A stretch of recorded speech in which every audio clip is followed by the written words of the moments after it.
La terza corsa è il premio Rosanna Panna, un confronto per 3 anni a reclamare per 10.000 euro.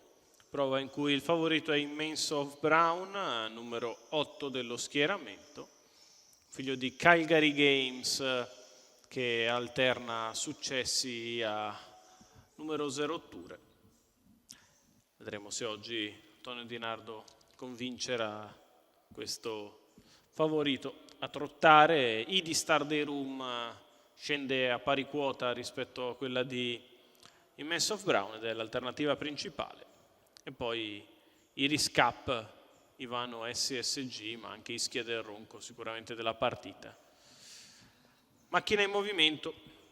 All'1 Inter KB Font, Daniele De Muru, 2 Ina Comun, Maurizio Cheli, 3 ID Star Day Room Roberto Ruvolo, 4 Imperatrice Sa Max Castaldo, 5 Ischia del Ronco Roberto Vecchione, 6 Ivano SSG Enrico Bellei, 7 Incanto Vis Sandro Miraglia, 8 Immense of Brown Antonio Di Nardo, 9 Iris Cup Riccardo Pezzatini in difficoltà, 10 Intercity Matley Alberto Garruto, 11 Ines dei Greppi Lorenzo Talpo. Partiti con veloce il numero 3 di ID Star Day Room che prende la testa con alle sue spalle subito Ischia del Ronco che parcheggia in corda, galoppa invece Inacomun. Numero 2 Inacomun cerca di trovare una squalificato. posizione anche Ivano SSG che poi galoppa al termine della prima piegata.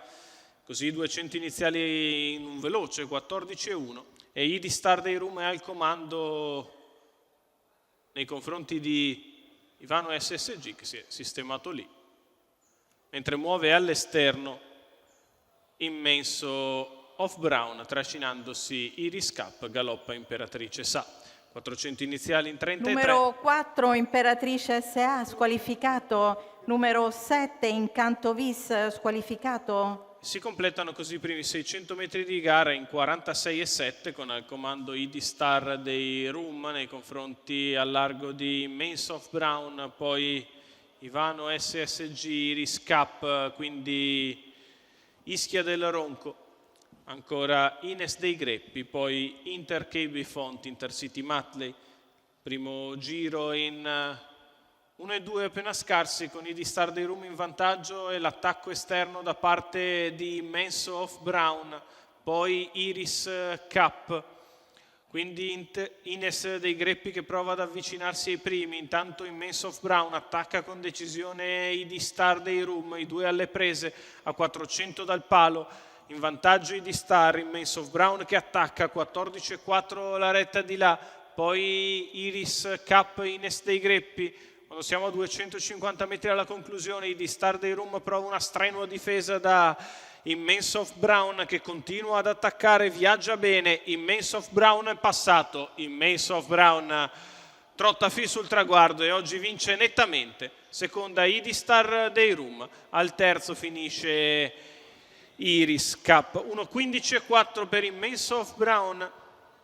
Antonio Di Nardo per il training di Enrico Fiaschi, colori di Raffaele Garofalo. Vittoria del figlio di Calgary Games e Marias in percorso esterno. Percorso netto e imbattibile in queste categorie Immense of Brown che con Antonio Di Nardo fa bottino pieno in questa prova a reclamare, la terza corsa dall'Arcoveggio.